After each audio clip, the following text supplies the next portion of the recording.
Hello and welcome. Welcome to Minutes with the Coach, Episode 1, Success in Dentistry mini-series. Today we will discuss the primary variable that is at the root of the effectiveness and success and happiness of every dental practice. It is titled Building Teamwork into Your Practice. Now, I truly believe that practicing dentistry is a team process. Everything that you do in your practice is dependent on your ability to align your individual activities towards collective results. So let's examine this whole concept of teamwork. What is teamwork? Think about that for a moment. Teamwork is often this catchy, idealistic phrase that is thrown around businesses and around the workplace and out on the soccer field, but what does it really mean? Teamwork. When I ask this question to team members, they often tell me things like, well, we're a team, we work together, we help each other, we like each other, we get along. You know, when she's in the bathroom, I cover the phones for her, or when they're running behind, I go in there and help them. But this is not teamwork. This is merely a loose collection of people that are working together. Sure, these behaviors are admirable and they're necessary, but they don't embody the essence of what true teamwork is. True teamwork exists when a group of people have a common set of ideals, a central purpose that drives their daily activities and everything that they do. True teamwork exists only when there's a blending and meshing of the minds and of the hearts. It's an awareness that turns individual activity into group behaviors. It's a harmonious communication between people. And a team does not exist when individual accountability is sufficient, which means that where there's team, there can be no my job, your job mentality. You see, there's a big difference between a group of highly skilled individuals versus a group of people that are truly playing together a team game. Different results show up around that group that is truly playing together as a team. A team is 15 individuals working together to a point where they become one functional unit that achieves one result. Now, this concept is so important that organizations today, many businesses, including in the dental world, they're realizing that the best way to grow your business is by first growing the people within your business. Then together you can take your business anywhere. They asked the great Napoleon, the French general, someone said, Napoleon, you're such a great planner. How do you do it? You always achieve such great results, during all the battles that your men fight. How do you do it? And Napoleon said, a good plan isn't always the best plan. Now, what do you think he meant by that? Think about that for a moment. A good plan isn't always the best plan. I think what he meant is that it wasn't the strength of his planning that achieved the results during the battles that his armies fought, but he meant that it was the strength of the implementation. It was how well his people were able to come together around a common goal or around a common idea. Now, I said this to a dental hygienist that I recently worked with in a practice, and she responded to me by telling me, she says, well, Peter, I'm a team player. There's a lot of baloney that goes on around here in this office, but I don't let what other people do impact, my job or what it is that I'm doing. And I thought to myself, well, wow, where a team exists, individual accountability, there can be no team unless there's individual accountability to the group. And what she was basically telling me is that she was only accountable to herself. And I asked her, was it possible for you to really be a team player if you're not affected by what the rest of the people in your business do? Because surely there has to be some way where our collective activities are tied towards a common goal. I recently spoke to a dentist that explained this concept to me. He found he experienced this when he went to a very high level or a 5-star restaurant that he and his wife visited recently. Let me explain how it occurred. They drove up in their car to the front door of this restaurant. As they pulled up, someone ran out of the restaurant and opened the driver's car door, and he got out. Someone also ran up and opened the passenger car door, and the both of them, as they walked up to the restaurant, The person that opened the driver's car door got into the car and parked it. The person that opened the passenger car door ran up to the front door of the restaurant and held it open for my client and his wife to walk in. As they walked into the restaurant, that person holding the door stayed out on the outside. Someone was inside the door that greeted them. They took their jackets, and the person that was taking away their jackets said goodbye while a hostess came up and brought them to their table. Once they were seated at their table, someone came up that was going to be their server for the evening, and they were introduced by the hostess, and then the hostess walked away. If you can picture, it was kind of like an entire sequential process or sequence of events that was a seamless flow where everyone was connected and knew their place, in the system. Now he thought this was amazing, and he said to me, Peter, I want to bring this level of energy into my practice. I want my people, when they come in the morning, to feel and to see how they're connected to what the next person's doing and how they're connected to the overall goal of our business. Now, this is what I call an organized, structured, and systemic approach to serving people. So let me quickly explain to you what the game of dentistry is. Well, look at this. The game of dentistry is almost like a football game or a soccer game or a game of rugby.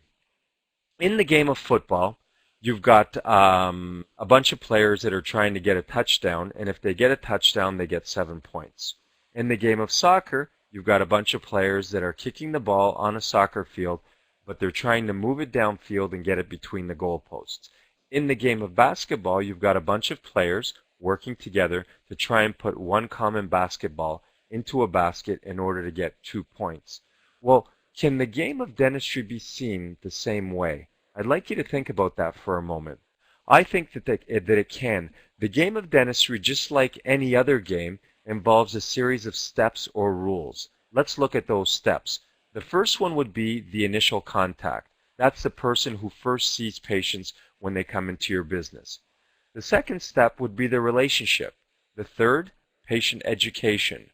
Fourth is the diagnosis. Once we diagnose the person, the fifth would be presenting their treatment options and helping them to decide what's in their best interest. The sixth would be financial arrangements, the follow-up, the appointment planning, the treatment delivery, and finally the connection of the monies. Now, the collection of the monies. Now, if you look at all 10 of these steps, they represent the game of dentistry, and they represent an entire patient's experience as it happens to them while they flow through our practice.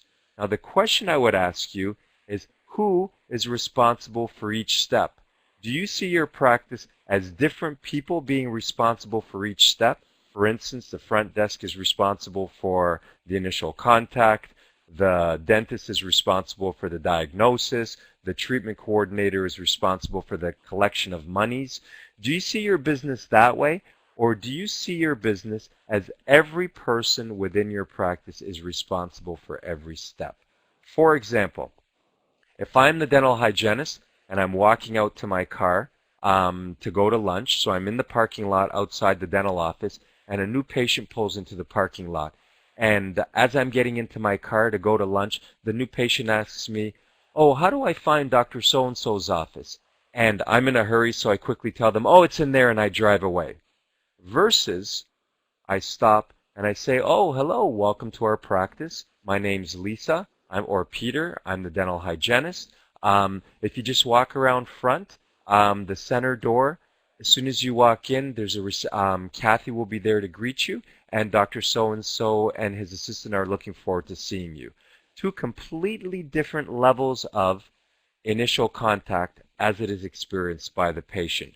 Now, in your business, you have the opportunity to see yourself or to see everyone on your team as being responsible for every step in the game of dentistry. Even the diagnosis. Sure, the dentist may be responsible for the diagnosis, but it is every member of the team's responsibility to support that which is being diagnosed and promote that which is being diagnosed by the dentist. So in sports, people look at each rule or each skill in the game of their sport and they try and bring them to the next level. Surely within our practice we can do the same thing. So the question I would ask you is, at what level does each team member contribute to playing each phase of the game of dentistry? Do you see your practice as seeing 50 patients in one day?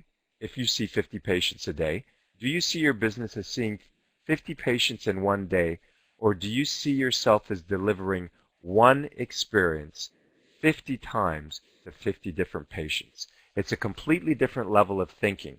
So what I'd like to do is I'd like to give you an example of, I'd like to give you 10 different tips that you can use to develop a higher level of teamwork within your business, which will ultimately lead to a higher level of success and a higher level of patient experience within your practice. Number one, create a team mission or a vision. Now, at the turn of the century, the railroads, being in the railroad business was big industry. The railroads owned everything and they had a lot of money. In the days before planes, the railroads thought that they were in the railroad business. So when air travel came along, they didn't get involved. They didn't buy in and they didn't invest. Yet had they seen themselves as being in the transportation business, a very different result would have occurred. Your team needs a strong vision, a strong sense of what it is that they're delivering or contributing to society and to the patients that you serve.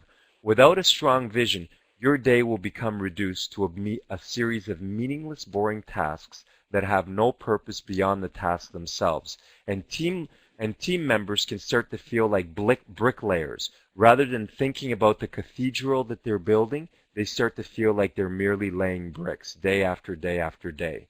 A vision is actually a level of consciousness. It's what you're thinking in your mind and feeling in your heart while you do what you do.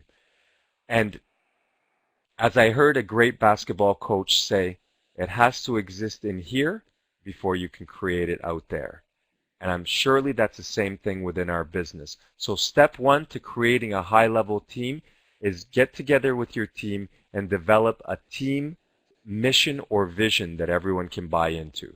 Step two is have a detailed recruitment process. Now, at any point in the life of your business, you will have to do the thing that most people hate most, which is hire or recruit new people.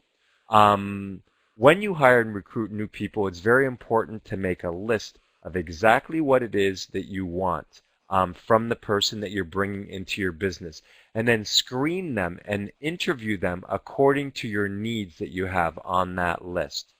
The tip that I would give you is hire for attitude, hire for soft skills more than just for experience. I find that most dental interviews or most interviews in a dental practice are highly geared towards experience and what they can do. But truly, I find that it's the soft skills that really make a difference once people get on the ground and actually begin working. It's their emotional stability, their honesty, their flexibility, their eagerness to learn, their passion, and their love of people that will really make the difference in how they succeed within your practice. Number three, appoint a team leader or manager. Every team needs a leader. Whether it's a business team, a band, a sports team, you need someone that can be that central figure that binds your collective activities into one. Have a training period for your office manager or for your team leader. Train them, and then empower them with the responsibility in the eyes of the team, and then release them with the freedom and the authority to act and to think. If you don't do this, they will show up like handcuffed or robots that don't think. But the motto should be train, empower, and release. Number four, have regular team meetings. Now, it's amazing to me, but many practices rarely have a team meeting. And there's a reason that they don't. It's because when they do, team members tell me that nothing really happens at the meeting. They become a bickering session, a pointing fingers session. Sometimes these meetings become hostile. And then they tell me, 2 or 3 days after the meeting, nothing's really changed until they get to a point where they just stop running them. My advice to you would be have team meetings at least twice a month. Create a safe forum where people are able to engage in unfiltered debate of ideas. Have an agenda board where people are required, are mandated, and encouraged to contribute to the ideas for discussion during your meetings. And finally, at your team meetings, have a clear, methodical process of following up and tweaking and enhancing anything that you've decided and implemented during that meeting. Number 5 is morning strategy huddles. Think about this. Many people come to work and they just start their day. Regardless of who phoned, what happened the night before, and what's in the schedule, they just take their posts and they begin working. Well, I think this is a huge risk. It's almost like coming to work without tying your shoes, or coming to work with a pebble in your shoe. You'll be tripping or uncomfortable all day or struggling all day. But if you take a moment, 10 to 15 minutes at the beginning of the day, to come together as a group, a quick huddle. You don't sit down during this meeting. Everyone's standing. And you have a quick discussion looking at your charts, looking at the schedule, and quickly discuss what is happening throughout your day, what you can expect, and actually tie your collective activities into one. You'll have a much more effective, a simpler, a less stressful, and a more productive day. Number 6, have an effective delegation routine within your business, which means anything that you decide to implement within your business, anything that you decide to ask someone within your business to execute or to carry out, make sure that you know who will do what, by when, and how will I know. I think this is an excellent model. Who will do what, by when, and how will we know? So anytime you want to delegate something within your business, or if someone asks you to do something, or if you ask someone else to do something, share this with your team and make sure that everyone understands that when something is passed on to you, you own it, and you must understand you're the person that's doing it. You must understand exactly what it is you're doing, when it is due to be finished by, and how you will report back to the person that delegated to you. Number 7, conflict resolution. I think that one of the biggest variables in having a high-performing team lies in getting along. Conflict kills chemistry. Where there's no chemistry, there's no team. So as a team, I would recommend to you that you develop a list of social courtesy agreements. That means things like not talking behind each other's back, speaking politely with each other, using positive conversation, and being honest with each other. Develop a list of courtesy systems. You might even call it our courtesy agreements, where you make a decision to treat and interact with each other in a certain way, regardless of how frustrated you may feel during certain situations. It is important to remain connected and remain warm and caring and close to each other, so that there is a team chemistry that can get you through the individual things that might be happening at a certain point in time within your office. Number 8, engage in fun team building. What does that mean? Well, it simply means have fun together. If you spend more time with each of your coworkers than you do with your spouse at home. Well, any marriage that is going to work effectively involves people taking time out of the house to actually go and do fun things together. I think that this same model can actually apply to a dental team. You can't just work together all day, every day. You must take time out of your business to go out and do fun things together. Team building activities. And there's a very good book. Actually, there are lots of good books that you can buy from Chapters on training games or on team play, books that will give you ideas for engaging in fun training games together and engaging in fun outings that you can do with the people that you work with on a daily basis. Number 9, have regular performance reviews or success meetings. What does that mean? Well, it means that people need to know how they're doing, people need to be encouraged, and they need to be guided in their performance. Acknowledge their efforts, encourage them, guide them in their performance and in their professional development, and you will be able to more effectively train people in their growth and development. And number 10, finally, all the best teams have one thing in common, and that is that they communicate more effectively. They communicate well, they share ideas well, and they problem solve well. My advice to you would be to study the art and science of communication with your team. During your next team meeting, pull up articles from the internet on communication and discuss those articles and discuss ways and ideas in which you can strengthen your ability to communicate with each other. Now finally, if you look at this picture here very closely, you will notice that this is Microsoft Corporation, 1976. And in the bottom left-hand corner of that picture is the world's richest man, Bill Gates. Well, many years back, they asked Bill Gates, Bill, how did you grow your business so quickly? What was your competitive advantage in growing Microsoft? How did you do it so quickly? And he said that teamwork is a personal leadership process. He said that our competitive advantage was that we were able to grow leaders within our organization faster than our competition. Everyone in your organization is a leader. If you have a pulse, you can lead. If you consume oxygen, you can exhibit leadership behavior. He said it's not about the title that we gave our people, it's about how they show up, and everyone can show up to the organization as a leader. Now, I believe in dentistry that we all deserve to come to work with a bunch of enthusiastic, confident, positive people who are all working together on behalf of a future that we have all committed ourselves to. Playing the game of dentistry truly is a team game that is fueled by continuous acts of selfless leadership that is expressed by all team members in an effort to help each other. So, I say to you, if you'd like to know more about this, you can go to an excellent website that's called, let me flip this. There's an excellent website that's called www.dentaleconomics.com.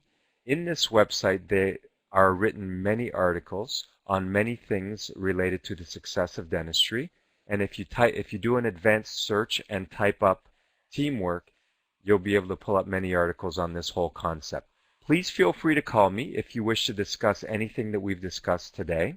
And I look forward to seeing you next month in our next episode, in which we will discuss planning mastery, running productive, results-producing meetings that contribute to your growth and development, to the growth and development of your business and your people. We'll see you next time.